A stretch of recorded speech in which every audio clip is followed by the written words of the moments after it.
Data science एक बहुविषयक क्षेत्र है जो डेटा के संग्रहण, विश्लेषण और व्याख्या पर केंद्रित है। इसका उद्देश्य महत्वपूर्ण जानकारी निकालना और डेटा से अंतर्दृष्टि प्राप्त करना होता है। डेटा विज्ञान में कई तकनीकों और उपकरणों का उपयोग किया जाता है, जिनमें निम्नलिखित शामिल हैं। Hash hash hash one, data संग्रहण, डेटा कलेक्शन। ये प्रक्रिया विभिन्न स्रोतों से डेटा संग्रहित करने की होती है। डेटा विभिन्न प्रकारों में हो सकता है। संरचित डेटा, स्ट्रक्चर्ड डेटा, जैसे कि डेटाबेस में टेबल रूप में। असंरचित डेटा, अनस्ट्रक्चर्ड डेटा, जैसे कि text, image, video. Hash hash hash two, data सफाई, डेटा क्लीनिंग। डेटा अक्सर मिस्टेक्स, गायब मान, मिसिंग वैल्यूज या त्रुटियों से भरा होता है। डेटा सफाई का कार्य डेटा को सटीक और विश्वसनीय बनाने के लिए आवश्यक कदम उठाना है। Hash hash hash three, data विश्लेषण, डेटा एनालिसिस।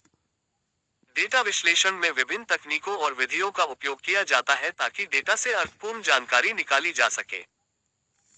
इसमें सांख्यिकीय विश्लेषण, डेटा विजुअलाइजेशन और मशीन लर्निंग तकनीकों का उपयोग शामिल हो सकता है। Hash hash hash four, modelling modelling. इस चरण में डेटा विश्लेषकों और डेटा वैज्ञानिकों द्वारा मशीन लर्निंग मॉडल बनाए जाते हैं। मॉडलिंग द्वारा डेटा में से पैटर्न और ट्रेंड्स को पहचाना जाता है। विभिन्न प्रकार के मॉडल होते हैं, जैसे कि रिग्रेशन, क्लस्टरिंग और क्लासिफिकेशन मॉडल।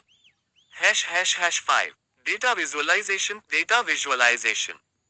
डेटा को ग्राफ या चार्ट के रूप में प्रस्तुत करना ताकि नतीजों को आसानी से समझा जा सके। ये चरण महत्वपूर्ण है क्योंकि यह डेटा से निकाली गई अंतर्दृष्टि को प्रभावी ढंग से संवाद करता है। हैश हैश हैश सिक्स, निर्णय लेना, डिसीजन मेकिंग। अंत में डेटा विज्ञान से निकाली गई अंतर्दृष्टियों का उपयोग निर्णय लेने के लिए किया जाता है। व्यवसायों में डेटा से मिली जानकारी के आधार पर रणनीतियां बनाई जाती हैं। हैश हैश हैश टूल्स और तकनीकें। प्रोग्रामिंग भाषाएं, Python, R, database, SQL, MongoDB. Data विश्लेषण के लिए पुस्तकालय, panda, pandas, NumPy, NumPy, Matplotlib, Matplotlib, Seaborn. Machine learning के लिए पुस्तकालय, scikit learn, scikit learn, TensorFlow, PyTorch. Hash hash hash अनुप्रयोग। डेटा विज्ञान का उपयोग विभिन्न क्षेत्रों में किया जाता है, जैसे स्वास्थ्य सेवा, हेल्थ केयर, वित्त, फाइनेंस, मार्केटिंग, खेल, स्पोर्ट्स, ई कॉमर्स। डेटा विज्ञान की मांग तेजी से बढ़ रही है और यह एक करियर विकल्प के रूप में अधिक से अधिक लोकप्रिय हो रहा है। यह एक ऐसा क्षेत्र है जहां तकनीकी कौशल और विश्लेषणात्मक सोच की आवश्यकता होती है। यदि आपको डेटा विज्ञान के किसी विशेष पहलू के बारे में अधिक जानकारी चाहिए, तो कृपया बताएं।